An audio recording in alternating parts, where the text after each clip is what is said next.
So here in part 3, we want to talk about what we can actually do about performance anxiety for pianists. First, let's talk about two kinds of performance anxiety. I think that there's such a thing as rational anxiety and such a thing as irrational anxiety. Let's deal first with irrational anxiety. Irrational anxiety is when you don't really have a reason to be afraid. You actually are well prepared for this performance.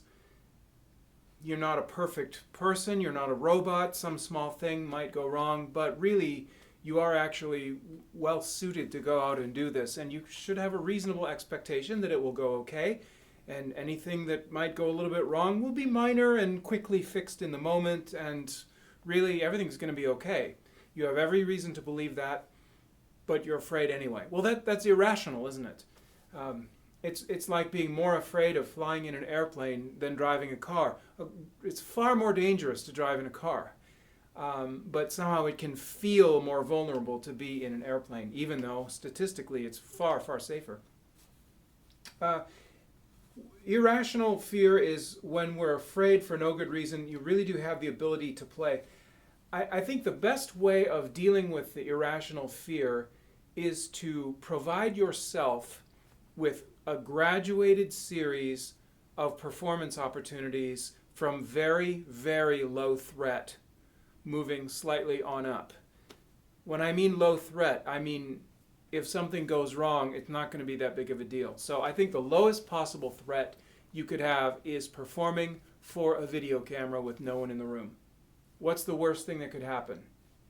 You could make some kind of mistake you don't like, and you could erase that video and you are not harmed. So I would actually set up a camera, walk to the piano as though you're coming on stage, maybe even bow or something like that, and have a performance, and don't let yourself quit and start over. Just go all the way through and treat it like a real performance. That's the lowest threat you could come up with.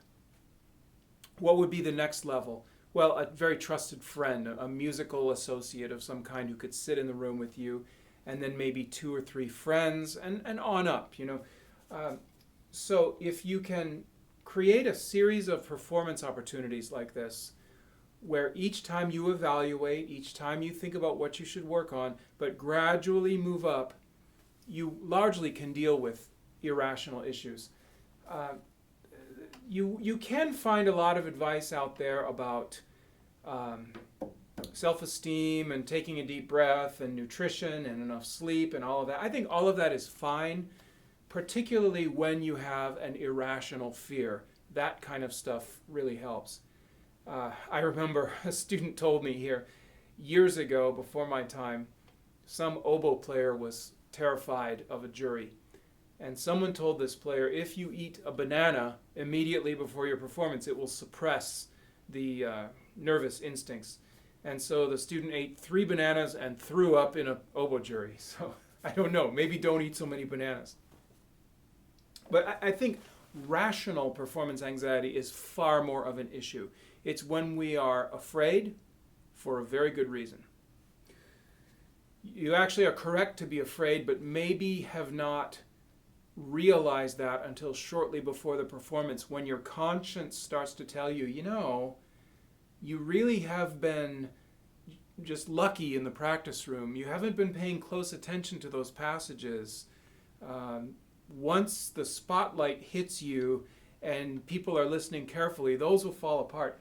I always think of this as testing an aircraft model in a wind tunnel. So I'll put a little video right here. This is footage of some probably government lab where they're testing the body of an airplane under difficult, turbulent conditions. And you can see it's tearing it to pieces.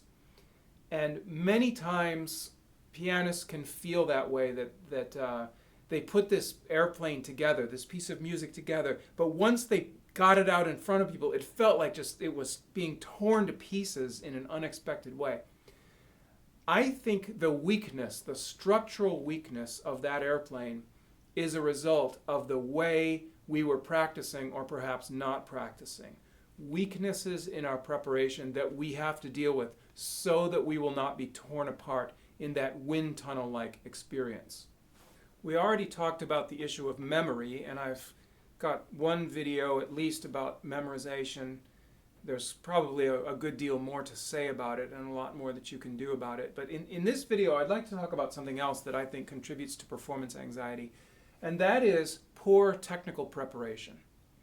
Now, I go on and on and on about this issue of grouping, of structure of the hand, of centering, and of rotation, because I think these fundamental motions really are what constitute the natural motions, the strong, memorable, suave motions of the human body at the piano.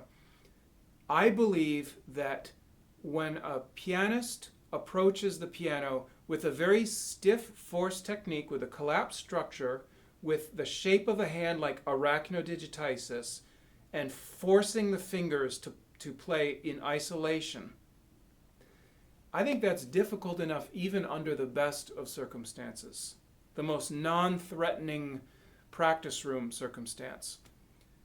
When faced with the higher pressure situation of a performance, motions like this just become completely unusable. And they fall apart because they are so tense, so stressful. The body and the mind don't like them. Your mind doesn't like sending those messages, those neurological messages. The muscles don't like the cramped, forced way of moving that way. So it's no surprise that these things absolutely fall apart under stress, like that airplane in the wind tunnel. Natural, coordinated motion combined with rational, goal-oriented, deliberate practice results in abilities which are far more resilient under emotional stress. So if you are struggling with that, I really do recommend you go back and perhaps watch the 4 Pillars videos, the 4 Pillars of Piano Technique. And it doesn't have to be from me, obviously. Really, anybody who takes seriously human anatomy and the natural strong motions of the human body and the piano, I'm on the same team. So whatever they want to call it, whatever they want to call their system, as long as they're saying, hey, you're built to move this way, let's use that, I'm in favor of it. What I am against is the idea that you can move your fingers in isolation like little separate machines. It's often called the finger-independent school. I think this is just dead wrong. And I have personally seen it lead to tendinitis and carpal tunnel syndrome in many, many students. And I've been involved for years in retraining these students and working with them to get them back to health. So I feel pretty confident that the finger-independent school is the root of all kinds of evil. So naturally, if you're trying to use a group of motions that your body hates, of course those are going to fall apart under stress. All right, what else? Okay, if you have poor preparation that results in technical failures, memory failures in performance, and this happens over and over through your life, you are going to develop what I call a narrative of failure.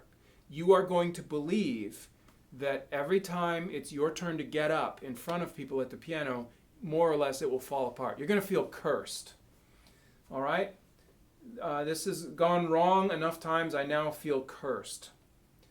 And it's not a curse, it's just the natural result of the kind of preparation that you've done.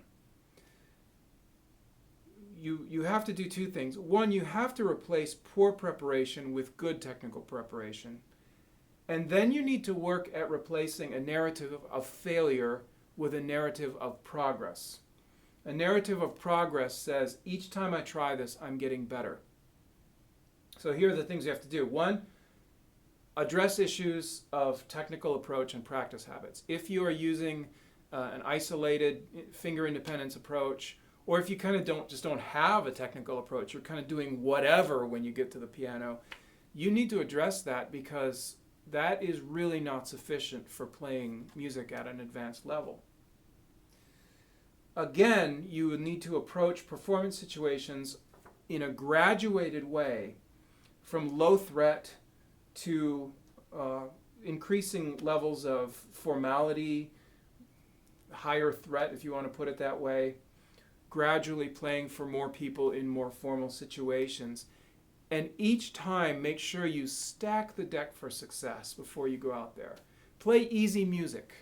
Play music that is kind of below your level and just slam dunk it in front of everyone and feel how easy it is. Feel how smart you are and put that into your narrative of progress.